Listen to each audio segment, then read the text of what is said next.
Hey, what's up, my beautiful people? It's your boy Devo, some motivational, back with another day trading spy recap. And today is a very good day. Real quick, I'm gonna expose myself real quick. So this is not the original video. I had made a video, and it turns out I wasn't recording my screen at all. So we're back to it, okay? And so today is a very good day. You know what I'm saying? We had a very good winning trade on, as you can see, we had a whole lot of chop. You know what I'm saying? We just had this pump above where we started the day at 581, but um from where I was making the video, we were actually around this 580, kind of chopping around. But as we can see, there was a lot of chop during the day. You know what I'm saying? There's no entry to get in at this whole up move, as we can see in the 5 minute. Maybe we come down to the 1 minute, we would see some type of entry model. But remember, we want to go from our big time frame down to our little time frame. Okay, we don't want to start from our small frame and go to our big frame. Okay, and so real quick to start the day, what did we have? We had a huge run up. So why did we have this huge run up from 564 all the way to 581? Is insane. Okay, so that is an $18 move. Okay, or $17. My bad. $17, something like that. 18, 17, something like that. $17 move. Why? Well, we had this amazing news. What was it? The U.S. will cut extra tariffs imposed on China imports last month from 145% to 30% for the next 90 days. The side said while Chinese duties on U.S. imports will fall to 10% from 125%. Okay? And as we know, that is very big because U.S. and China are the biggest economies, and they were having, that is what created the whole down move to begin with. Okay, the whole 20% drop to begin with. And please comment, because everything I was saying in the and like my previous videos last week like really came into place. Please comment W's in the chat if you remember me saying that order to pump above this 575, we were gonna need the trade deals with China. An actual deal worked out. Please comment that, because on Thursday, remember I was going over that with you guys when we were getting this huge run up, and we do have a 570. I literally deleted it in the last video I made. I had a 570 area of resistance. It was right around 570.80. I remember it. Let me just put it right here at the 570.90. Okay, we did have a resistance right here at this 570.90, but remember I said this 575 was gonna be a huge area of resistance. So I'm gonna delete these because I don't like too much lines on the chart. Okay, too much lines on the chart. It's just too much. Okay, so remember I said that this 575 was going to be a huge area of resistance. Why? Because it was support, it was previous support, and then when we broke through that support, we used it as resistance. Okay, and so this was the actual like kind of start. We do have the ultimate start, you know what I'm saying? You can go from the very top of all-time highs to say all the way down.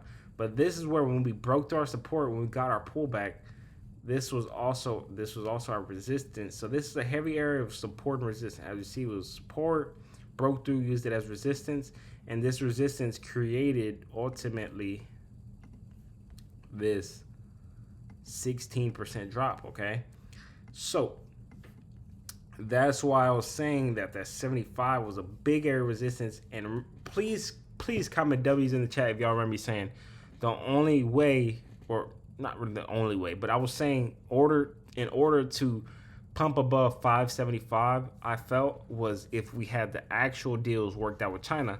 Because remember on Thursday when we were pumping, because Trump had his press conference and he was saying good things about China and how they were going to meet with China, and he expected a deal. But the deal wasn't actually done.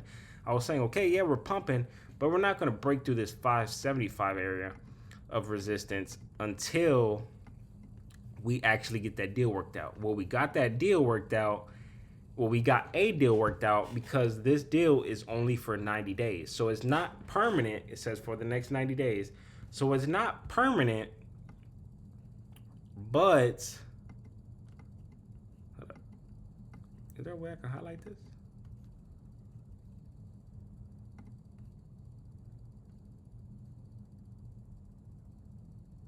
Man, I can't highlight this? That'd be pretty cool. I'm pretty sure I can. I just don't know how. I don't know how to work my computer yet, okay? But it says for the next 90 days. So it's not completely worked out, but for the next 90 days, we have them tariffs lowered, and so we don't have these crazy high tariffs. They got them lowered so they can have an actual deal worked out, okay? So they can actually negotiate. So it shows they're good terms, they're working together, and they're trying to actually get this deal worked out. So that's very good news. We have an actual deal worked out, but that is just for 90 days. It's not an actual long-term deal, okay? And so we did end up pumping above that 575, but since we had such this big run-up in pre-markets, I was already cautiously bullish for the day. Okay? And so I was already cautiously bullish for the day. And when the market opened up, what did we do? We straight dropped. We just straight dropped. We just started straight dropping from 581 at the end of this solid candle. Look, we're literally 1 minute into the market and we're already $2 down. You know what I'm saying? So I was already cautiously bullish because we had such this run up, okay? So since we have such this run up, we are gonna have this gap filled. I'm telling you, my good people, we're gonna have this gap somewhat filled, and we might come back and test this 200-day moving average down here. You see what I'm saying? Because this 200 moving day average is very important. We will test this 200 moving day average eventually. Not saying it's gonna happen this week or even next week, but I'm saying eventually we will test this 200 moving day average. Let me come to my 1 day real quick. See how we use this 200 moving day average as resistance. The 200 moving day average is a very big indicator. Use it as support, resistance. When you have big drops and stuff like that, V-shaped recovery. You know what I'm saying? We broke through it, but then we came up and we used it as support. Using it as support the whole time we were pumping up. Using it as support when we dropped through it, use it as resistance. So you see what I'm saying? 200 moving day average is a very big thing whenever you get big drops like this, okay? So I can see us continuing to maybe pump up because we have all this good news before, maybe at the top of this candle, I can see an area of resistance, this 595. I'll put 05, yeah, right around here. I can see maybe pumping up that high, right below 600 before breaking back down and testing this 200 moving day average. I can see that happening around June. Why? Because remember, we're not completely out of the woods. Yes, we have these deals worked out, but that is just for 90 days, so it's not completely worked out. And because we still do have the GDP numbers negative and came out lower than expected. Yes, that was because we had an influx of imports, about 40% more than what we usually would get. What does that mean? So companies, again, front loaded their imports so they can get ahead of the tariffs because they knew the tariffs were coming in. So because they bought so much extra inventory, that GDP was lower than expected, okay? But that is why the next GDP, which I believe is coming out in June, if that is bad, then that's where we could get this back test to this 200 moving day average. If we pump up around this 595, we can get this back test at the moving day average, or we can actually break below this and try to create like another low, not a lower low, but like another low, so we can get a chance at another buying chance and just get another like test before like towards the start of the year, the second half of the year, the last quarter of the year, getting that run up and try to create all-time highs. Okay, so real quick, I'm just going to show you overall what I can potentially see going to happen a little bit longer term in the market. Okay, so I can see us giving this pump with all this good news coming out with the deals and everything and stuff coming out. I can see us giving a little bit of a pump, maybe getting to right below this 600 level before giving a back test, using this 200 move day average as support, giving a lower high, and then actual break below it, using this 200 move day average as resistance before creating another low before getting up. Okay, I know that sounds like a lot, but I can see that happening. Why? Because we still are pumping up on some low volume. We're still pumping up a low volume, you know what I'm saying? Even though it's kind of like a V-shaped recovery, we're still pumping up a low volume, okay? And as we can see during bull markets, we have an influx of buyer volume. Influx of buyer volume. See what I'm saying? Yeah, right there, like that, it looks bigger. Okay. Whenever I move over, it gets smaller. But you see what I'm saying? Influx of buyer volume. And then when we came up here, this buyer volume was weakening, weakening, weakening, weakening, and then we ended up falling over. And that's what I'm saying. We were due for a pullback in the market. As you see, look at that. During the bull market, you see how high this volume is. But towards the end of that bull market, the buyer volume was fading down. And then in the tariff induced, of course, we had the influx of seller volume, okay? And so that's where I'm saying we're not really seeing a lot of buyer volume start to step up. And it wasn't really, it was very choppy, you know what I'm saying? But the reason why we had this whole down move was because of tariffs to begin with. But also I feel like we were due for a pullback in the overall market. So those two things could work together very well, being that we were due for a pullback and being due with the tariff induced that we had this huge drop. It could set us up for a huge run, you know what I'm saying, straight. It could be a straight V-shaped recovery.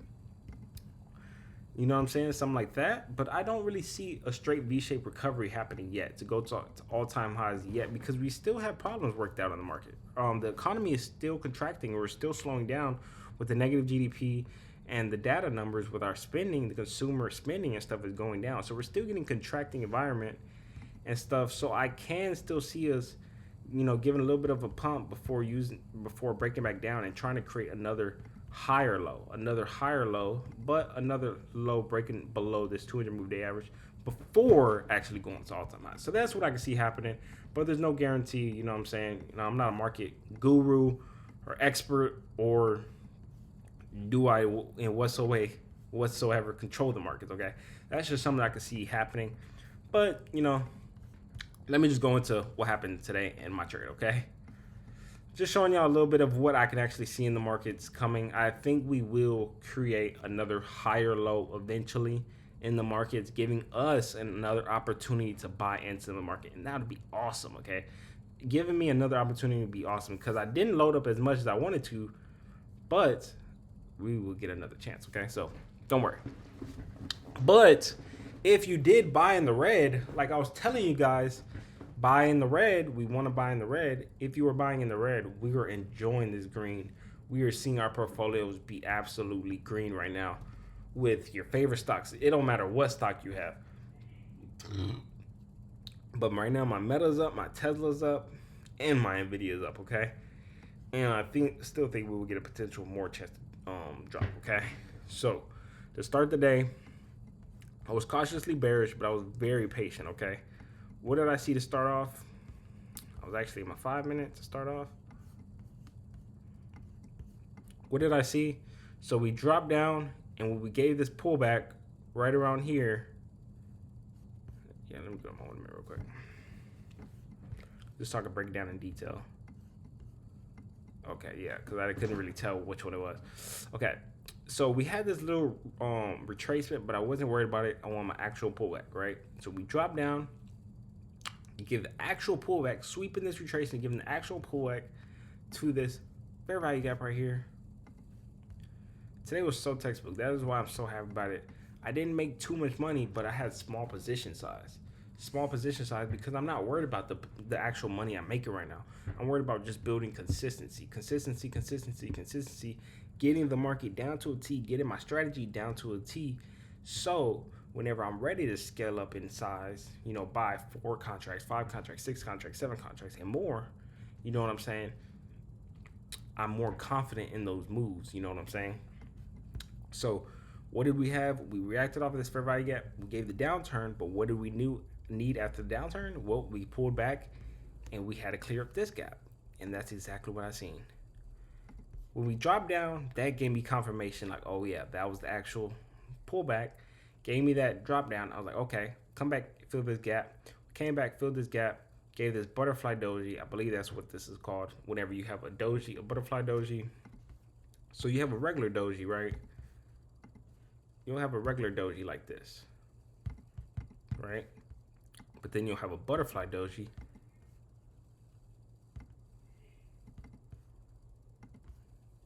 you'll have a butterfly doji like this, and that's an even bearish doji, because that means you pumped up, you got bought all the way down, and you closed at this line down here. And next candle is potentially to drop, and that's exactly what happened. Next candle, we had this down move right here, and I got in at like the top of this candle falling.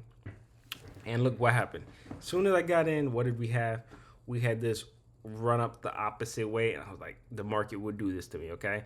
But what did I have? My stop loss at the top of this pullback. And what did we do? We actually played with the stop loss, but we didn't finish above it, okay? I mean, you can say, Devin, I mean, it was right at my stop loss. You can say, Devin, it didn't clear it. Look, if I'm at the top of this white candle, it didn't clear my stop loss.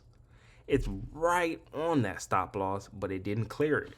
This candle that broke above it, if it would have finished above it and closed, that would have been a stop out for me.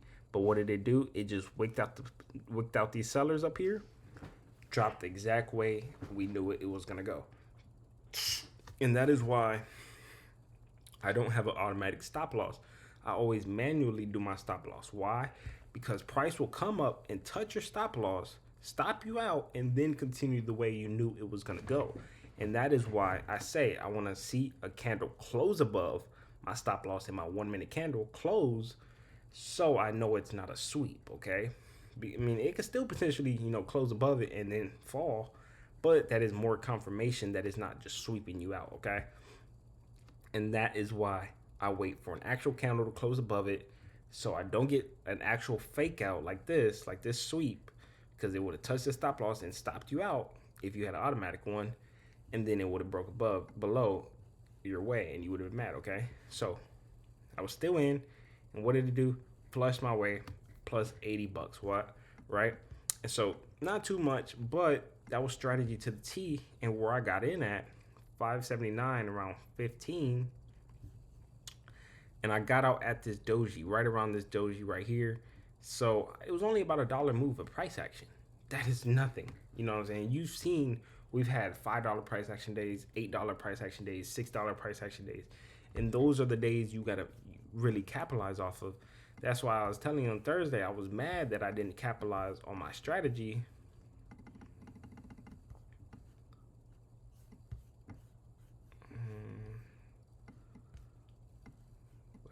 Okay, right here. On my strategy when we had this pullback right here, because it was 565 all the way up to 569, which is about a $4 price action. You know what I'm saying?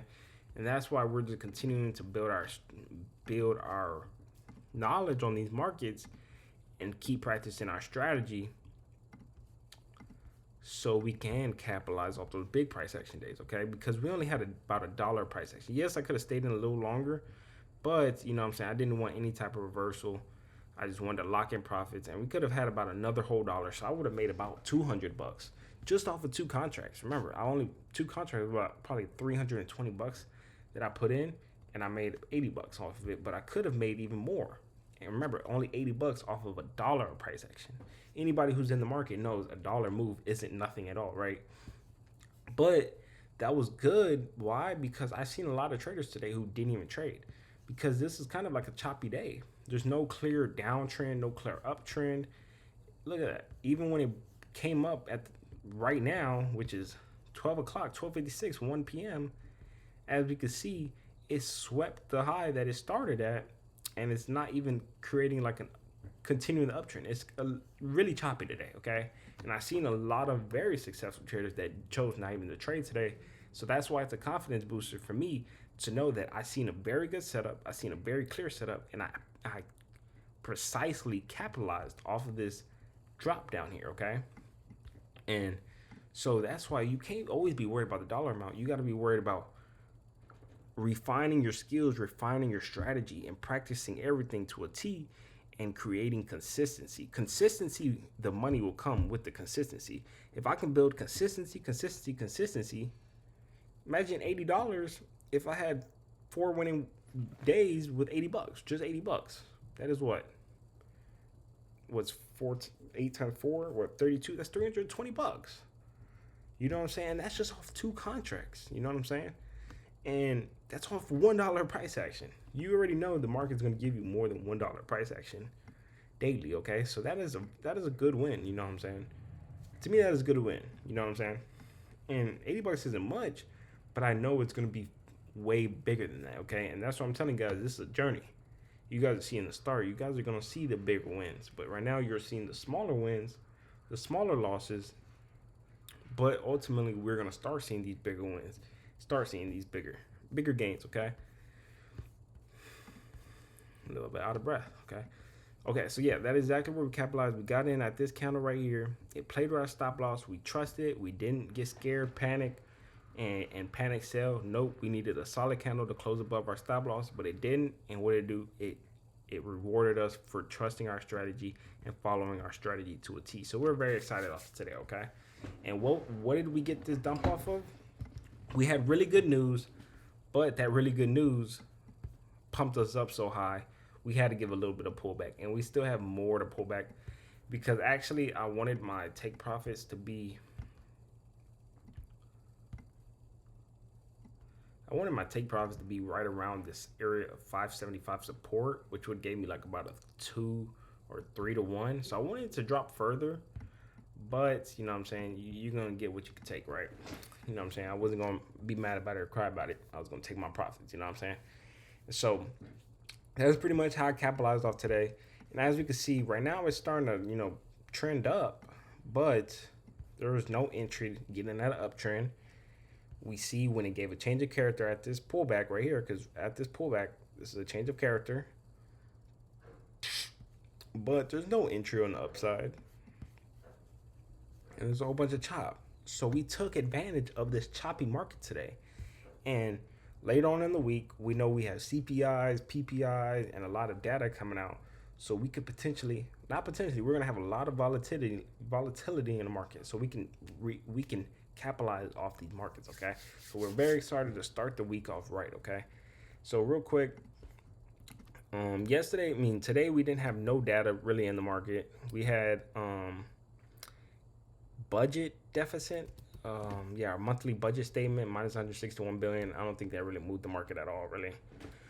But tomorrow we're gonna have inflation rate month on month, inflation rate year after year, core inflation rate year after year, core inflation rate month on month, CPI. So tomorrow is gonna be a very volatile day, and it's gonna come out about an hour before market starts. So we are gonna be ready for the market tomorrow, okay? And so, real quick, another reason why I said we're not completely out of the woods with the GDP and everything, we also got to look at our fear and greed index. We are reaching towards greed. We're at 66 on our greed already, okay? So remember, when you're in greed, you want to be cautious. And when you're in the fear, when we're in extreme fear, which we were in,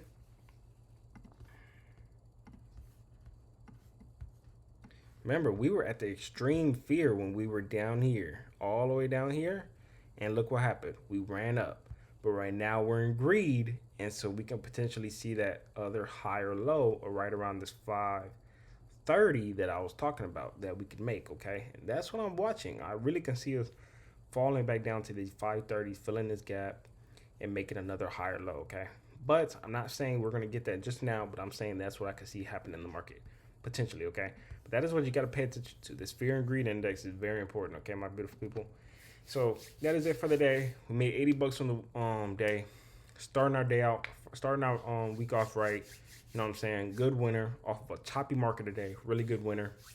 So remember, my beautiful people, remember to study so y'all know what y'all looking at, so you're not just gambling in the market. You want to know what you're looking at, you know what I'm saying, so you can have a better chance of capitalizing off these markets, okay?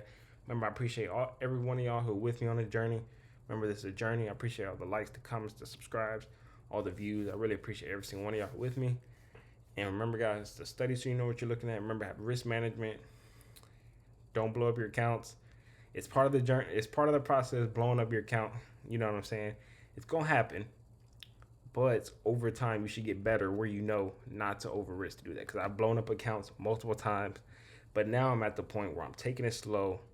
I know not to over risk to blow up my account, because when you blow up an account, that is a whole journey just to build it back up, right? Because we don't have unlimited money just to keep throwing it into our account, right? And so, remember, just go slow. You know what I'm saying? Don't completely fix your process on the dollar amount you're making. Fix your process on the consistency. What you want is consistency, and that is gonna keep you in the game long term. Okay. And whenever you have consistency, that builds confidence. And when you have confidence and you're building consistency, that shows you know what you're doing. The consistency shows you know what you're doing. So that builds confidence, and then ultimately that builds profits. Okay. So that's what we're striving for. Remember, I love every single one of y'all with me. I'm not gonna make the video too long. Remember, guys, stay persistent, passionate. Make sure y'all get paid. All right. Peace.